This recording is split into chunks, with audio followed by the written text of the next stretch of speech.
Welcome back to Your Real Estate Voice with Barb Schlinker, the weekly radio show that informs and educates you on how to buy or sell real estate. It does it with Barb Schlinker, the host of the program and the owner broker of Your Home Sold Guaranteed Realty. Now, Barb, most home sellers have a great deal of love for their own properties, and sometimes that translates into a bit of an unrealistic belief, resulting in mistakes that could be costing them thousands of dollars when they sell their house or they don't. So, what are the top six seller mistakes that can cause that home not to sell or to sell for far less than they really expected?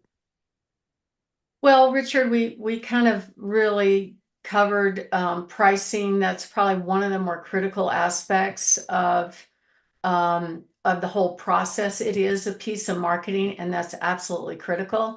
But then really it's the top five or six rooms that you have to focus on. So curb appeal, very, very important that you get curb appeal right, because the buyers, if they like what they see online and they've gone to the trouble of leaving their fuzzy bunny slippers and driving by the home, they're going to look around and see if they can see themselves living there before they even make an inquiry to see the home. That's how we did it when we helped our son buy a home out in California. We looked online, we looked on Zillow, and we thought, wow, that looks nice. Let's drive by that one. We drive by and we're like, no, I don't think so. And the ones that we liked, that we wanted to see, we asked further to get in. I don't think that's uncommon behavior. Some other cosmetics would be the next room would be the backyard. Make sure the backyard looks great, followed by the living room, followed by the kitchen, followed by the master bathroom, and then the master bedroom. So, what do I mean by that? Some people kind of overwhelm rooms with a lot of clutter. That's a deal breaker. A buyer may not even come see the home if it has too much clutter. And a lot of sellers don't understand that. They think, well, they're not buying my stuff, they're buying the building. Well, yeah, I know, but it has to look pretty to get them in the door. Carpet, I've had a lot of flooring mistakes take place. I had a listing a few months ago where it was a raised ranch, beautiful property. And they replaced the carpet on the lower level, and that looked great. But after they moved their stuff out, which was kind of, older furniture, the main level really showed off all the traffic areas and the wear and tear on that carpet. It just stood out. And it took me a few months to convince the seller, hey, come back, let's do it, come back. And you really need to make these improvements to make it sell. And that's what he did, and it worked. So flooring is a big deal. Buyers, basically, it doesn't have to be expensive stuff. It doesn't have to be fancy stuff. It just has to be fresh and move-in ready. Even carpet is okay. Generally, buyers won't even go look at a home that needs work. And they won't go look at it either if it's overpriced.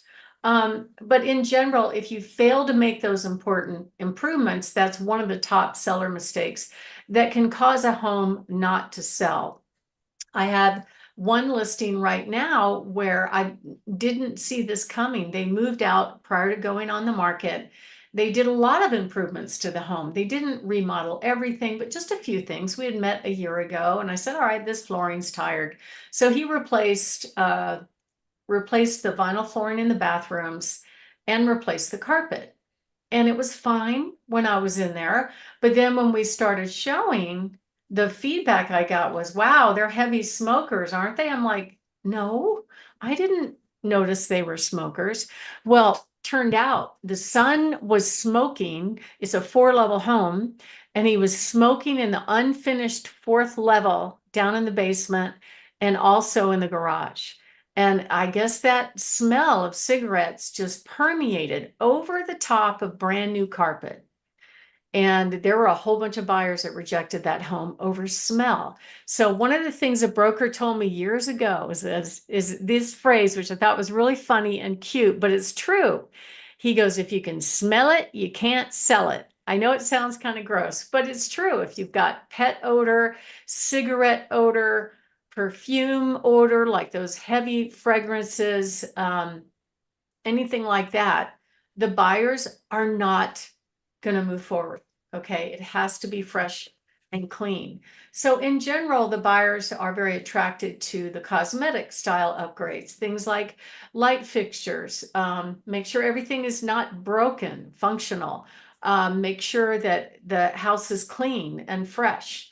I think another mistake is putting the home on the market vacant and then advertising it. And unfortunately, our multiple listing service here in this local area requires that if you virtually stage a room, you have to put the picture of the empty room on there, telling the whole world, hello, come on over, move on in, it's empty, which I don't agree with that. So I found alternative MLS systems to overcome that issue.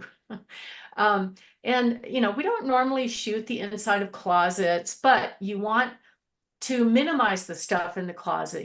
If your master closet is stuffed to the gills with clothes and shoes and all that stuff, pare it down, put stuff away, pack stuff away that you're not going to wear for a while or that you haven't worn in years, and put it somewhere else. Because even though we don't take pictures of closets, when a buyer comes in and looks at the home, they want to see the size of the closet. And if it looks overstuffed, the message is very subliminal, but it tells the buyer, my closet's too small. Same thing with garages. We don't shoot garages. They don't have to be perfect, but you want them to be neat and tidy and spacious enough that they could see the size of the garage and they can visualize fitting their cars and all that stuff in the home. Another issue I had, which, I think agents really got to pay attention to this, is what happens during showings. I hate to say this, Richard, but I have had people that go into my vacant listings use the restroom and not flush.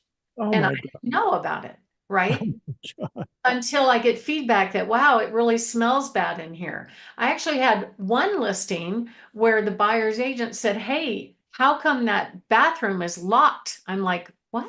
What are you talking about? It's not locked. And it wasn't locked, but somebody apparently went and used the bathroom, took a sticky note, put it on the door of that bathroom, shut the door, and said, don't come in here. And I'm like, who did that? I mean, there's crazy stuff that takes place. So we have to follow up on these showings, especially if the seller's out of town, take a look at it and make sure some mistakes aren't made. I looked at one of my listings 2 weekends ago and I found some doors unlocked. I'm like, really? How hard is it of these agents to respect somebody else's property and secure it after they have been given the opportunity to show one of my listings and an opportunity to make money? It makes me crazy. But Another Barbara, I think it's a thing that really indicates why people need somebody like you who really looks out for them, not just a fiduciary relationship, but just a common sense. You've seen some of the things in the past and you're really looking out for your clients on every level. Absolutely, because they care. Their goal is to get this thing sold and not to have those kind of problems, unexpected problems happen to them. Another mistake that I think a lot of sellers do, probably the most common one, is either pricing it too high or hiring an agent that doesn't know how to market, that actually doesn't use pictures that highlight the best features of the home, or they show it off vacant. And when you show a vacant room, what comes into focus in the image is the quality of the flooring. It can actually look dirty even though it's not. So it's just, to me, it's a marketing mistake. And most agents don't bother. Maybe they'll pay for professional photos, but it's an empty room. It doesn't make the buyer want to come see the home and visualize themselves living there. And that's some of the stuff that we see that happens all the time.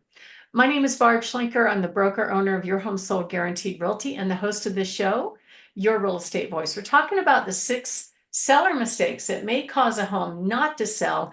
And next up, we're going to cover the rest of those mistakes and what you can do about it. And if you are thinking of making a move, give us a call at 719-301-3900 or go to barbhasthebuyers.com. If we do a free in-home consultation that give you tips on how to prepare your home for sale. We'll show you all the buyers that match your home. We'll show up with cash offers on your home, and you get to decide what's the best strategy for you. Just go to barbhasthebuyers.com to go to the next step. Richard? Barb, so I'm curious, what are some of the other mistakes that home sellers make that might cause a home not to sell? What are some of those? Well, beside pricing, I think pricing is probably one of the more critical ones that you can make is just making sure it's somewhat available to show. Now, I'm not one of those agents that says you have to be available at, a drop of a hat anytime a buyer wants to show. No, that's okay. We have technology today where we can put in our showing system the hours that you will allow showings. If the buyers really, really want to see it, they are going to make it happen, or they'll send their agent as their representative to take video to look at it for them. So pricing's absolutely critical, and imagery is absolutely critical to get people motivated to want to come in the door. If you don't do that, if you make that mistake, and you price too high, you can still make a correction. It's not the end of the world, but I would look at the whole picture, not just the volume of showings or that there are no showings, because it could be that there's a marketing mistake. I was over at a seller's house a few weeks ago. It was a beautiful home that looked like a model that backed to open space, but there wasn't a single picture of the backyard highlighting the open space back there. So the best feature wasn't even out there. So I see that kind of thing all the time. So you really have to take a hard look at the whole picture and exactly what's going on in order to get the most money.